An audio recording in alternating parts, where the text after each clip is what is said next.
여러분, 예수님과 함께하는 아침 식사의 진행을 맡고 있는 나다나엘입니다. 오늘 세 번째 시간 저희는 이 경쟁에 대한 이야기를 해보려고 하는데요. 우리가 원하든 원하지 않든 할 수밖에 없게 되는 이 경쟁. 여러분은 언제 가장 치열하게 경쟁해 보셨습니까? 여러분은 경쟁할 때 또 어떤 마음을 가지셨습니까? 이 시간 우리 성도님들은 어떻게 생각하시는지 이 시간 잠깐 영상 보시고 함께 이야기 나누도록 하겠습니다. 보시죠. 저는 개인적으로 축구를 상당히 좋아합니다. 특히나 축구를 하는 거를 되게 좋아하는데 축구를 할 때마다 그냥 축구를 하는 게 아니라 치열하게 경쟁하면서 축구를 하고 있습니다. 제 인생에 있어서 가장 치열하게 경쟁을 했던 순간은 제가 꿈이 생겨서 조금 늦은 나이에 대학을 다시 가게 되었습니다. 거기 동기들과 저와 나이 차이가 7살에서 6살 정도 났었는데, 첫 번째 시험 때, 자, 1학년 중간고사 때, 우리 친구들, 동기들에게 기선제압을 하기 위해서 정말 치열하게 공부했던, 경쟁했던 그런 기억이 있습니다. 제가 제 인생에서 좀 가장 크게 치열하게 경쟁 의식을 느꼈던 적이 사실 입시나 취업보다 2년 반 전에 다이어트 할 때인데요. 좀 운동을 막 진짜 열심히 막 해보신 분들이라면 좀 공감을 하실 수도 있을 것 같은데, 저의 경우는 이제 다이어트 할 때 유산소를 좀 고강도로 하고 싶어가지고 40분간 그 트램플린 위에서 막 뛰면서 여러 가지 동작을 하는 점핑 다이어트라는 거를 했었어요. 근데 그 당시에 같은 클래스를 듣는 분들이 되게 여러 사람들이 있었는데, 제가 그때 뭔가 되게 묘한 경쟁 심리가 발동을 해서 정말 누구보다 끝까지 한 동작 한 동작 놓치지 않고 진짜 가장 잘하고 싶다. 그리고 내가 여기서 제일 고강도의 고효율의 운동을 하고 싶다라는 어떤 그런 묘한 경쟁 심리가 발동을 했던 것 같아요. 그래서 그때 당시 막 같이 클래스 들으시던 분들이 진짜 저 언니 너무 독하다 막 이렇게 얘기할 정도로 진짜 이 악물고 막 뛰었던 기억이 나거든요. 그래서 그때가 아마 제 인생에서 가장 좀 치열하게 누군가와 이제 경쟁 의식을 느끼면서 뭔가를 했던 시기가 아니었나 생각합니다. 네. 이 시간 우리 성도님들의 이야기를 들은 것처럼 우리는 원하든 원하지 않든 이 경쟁을 하고 있습니다. 때로는 늘 그래서 어쩌면 이기고 싶고 성취하고 싶고 뭔가를 하고 싶은 마음도 암암리에 우리 안에 들기도 하는데요. 에스더님은 어떠세요? 인생에서 좀 가장 치열했던 경쟁의 순간이 있다면? 저 먼저 얘기하기 이전에 우리 모두가 이 치열한 경쟁을 뚫고서 이 자리에 앉아있다고 생각합니다. 왜죠? 저희 모두 엄마 뱃속에서 1억대 1로 이제 열심히 달려서 살아남았잖아요. 엄마 뱃속에 있었을 때가 언젠지 모르겠네요.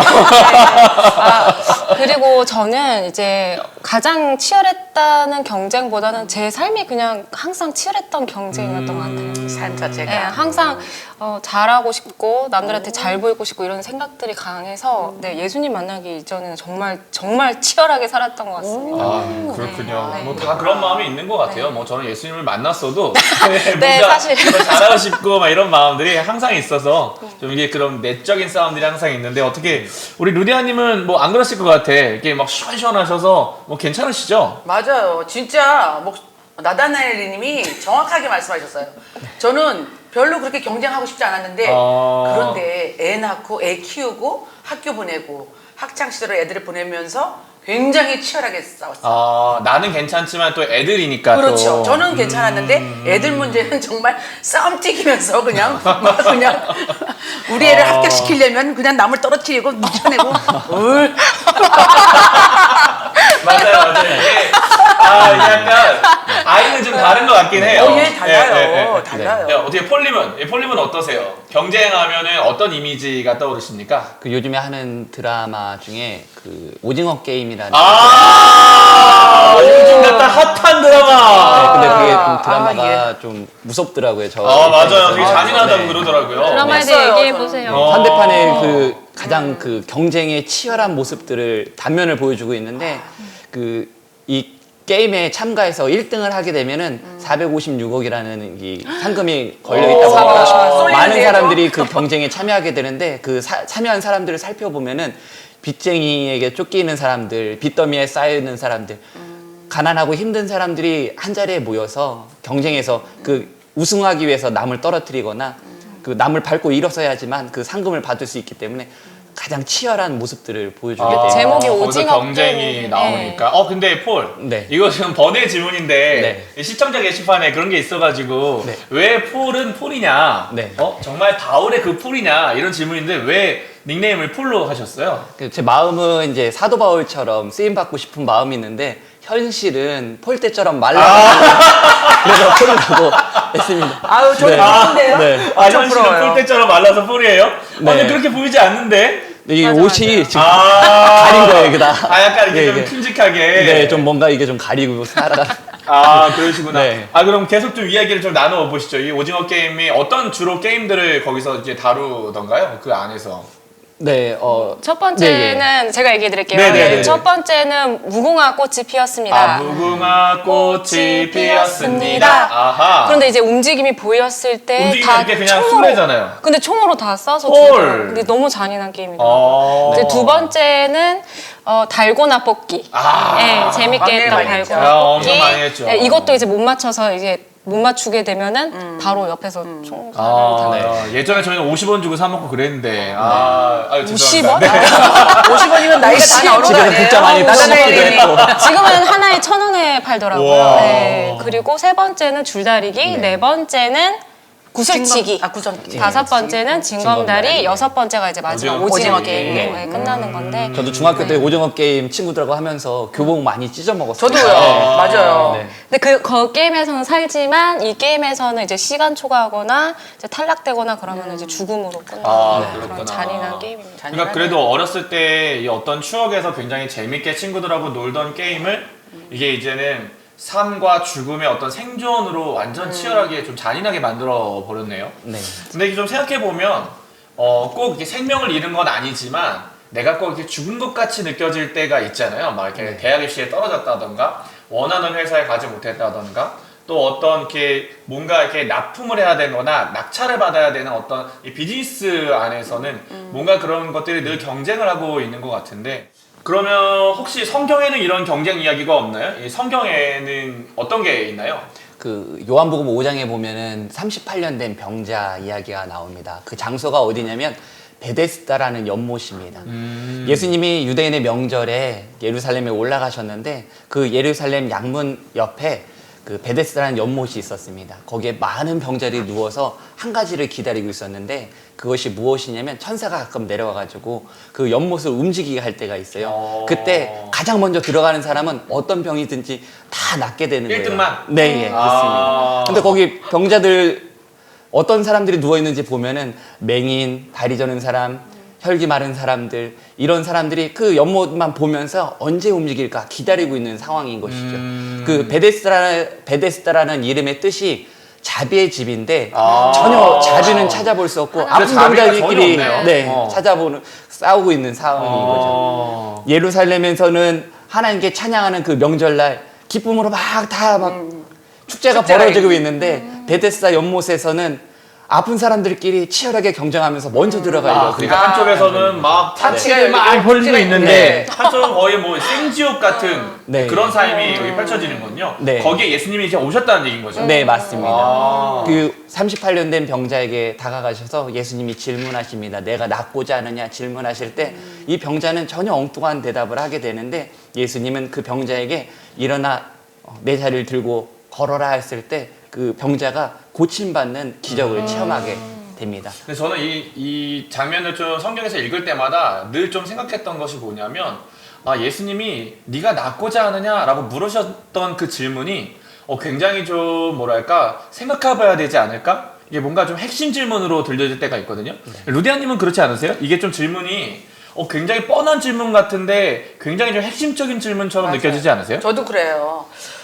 우리 예수님께서 아픈 사람에게 너 낫고 싶냐? 너 걷고 싶냐? 너 먹고 싶냐? 이렇게 물으셨을 때 이 지금 환자는요 생뚱맞게 다른 대답을 하고 있거든요. 저 같으면 안 맞요? 그만하면 잔소리지요? 뭔 말이에요?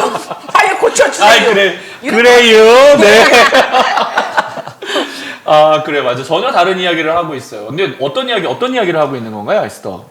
제가 생각했을 때는요, 예수님이 38년 된 병자한테 내가 낫고자 하느냐라고 질문했을 때, 이 38년 된 병자는, 예수님을 보고서, 혹시 나를 넣어주진 않을까, 이 사람이. 경쟁에서 이기게 네. 해주지 않을까? 나를 이 경쟁 속에서, 이 치열함 속에서 나를 혹시 구해주진 않을까, 도와주진 않을까, 그런 조력자를 찾듯이 이렇게 말을 하지 않았을까 싶어요. 결국은 나를 그냥 경쟁에서 도와줄 누군가라고 생각을 했을 수도 있겠네요. 폴은 어떻게 생각하세요? 여기서 보면은 참 여기 또 다른 사람들이 등장하게 되는데 유대인들 또 바리새인들이 등장하게 되는데 가만히 보면은 이 38년 된 오랫동안 병을 앓고 있었잖아요. 근데 그 병이 나은 것을 아무도 기뻐하는 사람들이 없어요. 오히려 화를 내고 있어요. 안식일에 병자를 고쳐줬다고 맞아. 오히려 화를 내는. 베데스다도 무자비하지만 여기 유대인들도 참 비참한 상황을 보여주고 있습니다. 그러니까 여기 38년 된 병자나 안식일에 막 병을 고쳤다고 화를 내고 있는 유대인들이나 실제로 본질을 잃어버린 채 그냥 내가 왜 이것을 지키고 있는지, 왜 이렇게 살아가고 있는지, 내가 여기서 왜 누워 있는지 이 모든 의미를 잃고 그냥 아무 의미 없는 막 경쟁만 두구두구두구두구두구 하고 있는 그런 느낌인 거잖아요. 네, 맞습니다. 그러면은 근데 사실 우리도 좀 이렇게 보면 살다 보면 뜻하지 않게 계속 경쟁 아닌 경쟁. 실제로 우리는 버스 탄 지 오래됐지만 네. 버스만 타도 자리를 앉아야 되겠다는 경쟁이 있고 전철에서 말고, 이게 같이 일행하고 차를 같이 타고 출발해도 왠지 목적지에 내가 제일 먼저 가야 될 것 같은 이런 나름의 경쟁 의식이 이게 몸에 배어 있잖아요. 네. 어떻게 하면 이 경쟁 의식들을 좀 이렇게 좀 내려놓고 좀 더불어서 우리가 늘 이렇게 교회에서 하는 것처럼 예수님을 좀 제대로 바라보며 살아갈 수 있을까요? 루디야, 어떻게 하면 그럴 수 있을까요? 예, 예수님 그 자체를 좀 바라보고 살아야 될 것 같아요. 아까 나달레님이 그 차 탈 때 막 가방 던지고 우리 진짜 옛날에 열리면 소시적에 해보신 것 같은데? 가방을 던져서 그 자리 내 자리다 이 경쟁을 했는데 지금도 그러신 분들 진짜? 지금은 제가 좀 상하고 있습니다. 근데 지금 인생 반백년 살아보니까 그 50 좀 넘었는데요. 별거 아니더라고요. 이렇게 경쟁하며 살고 막 그냥 남을 짓밟고 내가 올라서고 이 의미가 아무 의미가 없더라고요. 결국에는 제가 이렇게 말씀을 묵상하면서 또 이렇게 같은 얘기를 나누면서 보니까 결국에는 우리 예수님이 너 지금 낫고 싶냐 이 질문하실 때 그냥 군소리가 필요 없을 것 같아요. 그냥 주님만 바라보고 낫고 싶습니다. 예, 그렇게 헛소리 다 내려놓고 그냥 본질만 쫓아가면 될 것 같아요. 이게 그냥 최고인 거죠. 네, 그렇습니다. 네. 폴은 어떻게 생각하세요? 우리가 자꾸 남을 의식하고 비교하다 보니까 네. 우리 맞아요. 스스로 이렇게 비참해지는 것 같아요. 맞아요. 뭔가 그런 게 있어요. 열등감 같은 거. 남보다 내가 못한 것 같고 맞아요. 남보다 내가 부족한 것을 자꾸 발견하다 보니까 자꾸 스스로 위축되는 것 같아요. 우리가 주님을 바라본다면 주님이 우리를 만드신 목적과 계획을 발견하고 주님과 자유함 가운데 이렇게 동행한다면 이런 경쟁에서 조금은 벗어날 수 있지 않을까 생각해 봅니다. 네, 좀 맞는 말씀. 이상하게 폴이 얘기하면 수련에 지금 기도를 해야 될 것 같은 그러긴 해요. 네. 목사님이 오신 것 같아요. 네. 그렇습니다. 이제 어쩔 수 없이 우리가 이 경쟁사에서 살아가고 있긴 하지만 그래도 저는 인생은 어떤 게임이 아니라 하나님이 주신 선물이다라는 의식을 우리가 가지고 살아가는 게 중요한 것 같아요. 하나님이 우리에게 이 인생을 선물로 주셨기 때문에 우리 옆에 있는 사람들도 함께 선물로 주신 사람들이고 그래서 하루하루의 어떤 일희일비 하고 있는 그런 삶이 아니라 함께 이걸 더불어가는 좀 그런 삶을 진짜 살아갈 수 있지 않을까 이런 생각이 있는데요. 그럼 우리가 이 실생활에 좀 어떻게 적용을 좀 할 수 있을까요? 저는 개인적으로 어떤 생각을 했었냐면 그 예수님이 38년 된 병자에게 와서 네가 낫기를 원하느냐라고 하시잖아요. 근데 이 38년 된 병자의 입장에서 보면 그게 너무 당연한 질문이거든요. 그럼 당연히 네 주님 제가 낫기를 원합니다 라고 그러면 되는데 동문서답한다는 얘기예요. 네.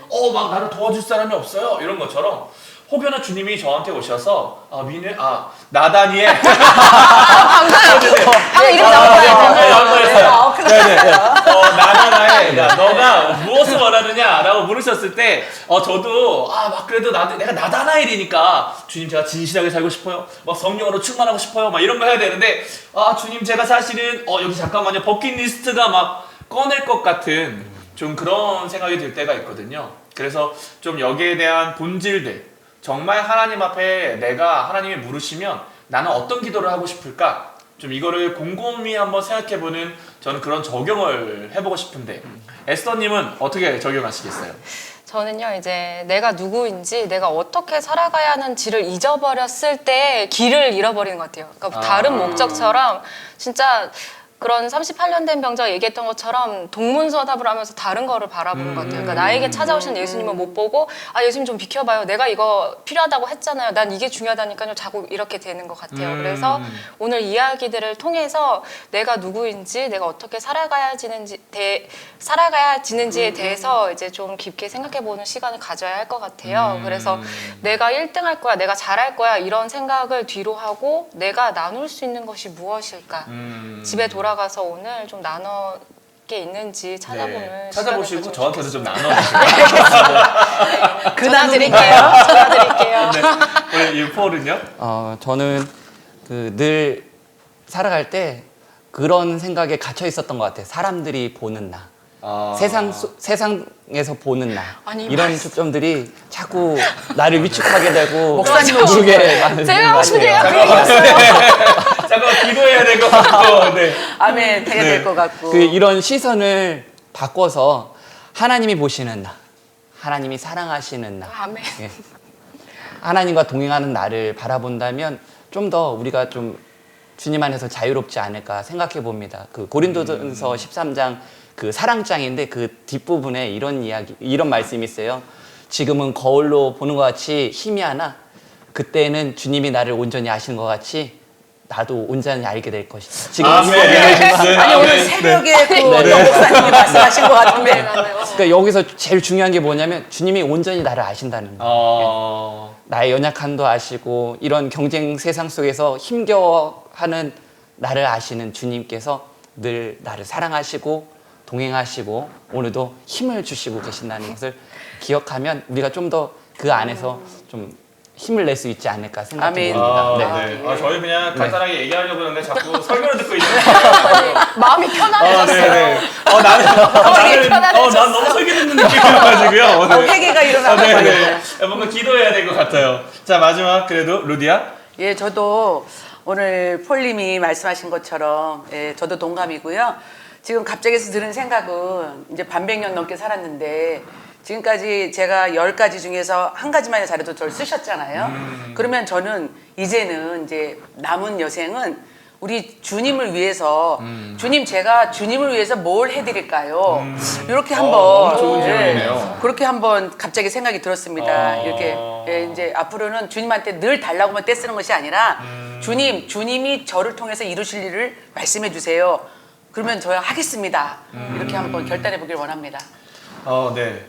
오늘 저희가 이렇게 이 베데스다 연못가에 누워있던 38년 된 병자에 대한 이야기를 나누었었는데요. 여러분들도 한번 같이 고민해 보시죠. 예수님이 여러분에게 오셔서 네가 낫고자 하느냐, 너의 소원이 무엇이냐, 너의 기도의 제목이 어떤 것이냐 물으시면 여러분은 어떻게 대답하시겠습니까? 아니면 마지막에 우리 루디아님이 같이 얘기했던 것처럼 주님이 원하시는 것이 있으면 제가 주님이 원하시는 것을 이루어드리고 싶습니다. 제가 사용되고 싶습니다. 이렇게 여러분의 마지막 삶의 어떤 끝까지 불태울 수 있도록 하나님이 우리를 통해 어떤 일을 하실까 한번 고민해 보시는 건 어떠실까요? 여러분에게 저희는 그래서 질문을 드리고 이 시간 저희는 이제 또 맛있게 케이크와 이 우유를 먹으며 아침 식사하도록 하겠습니다. 그럼 여러분 다음 주에 만나 뵙겠습니다. 다음 주에 만나요. 샬롬. 샬롬.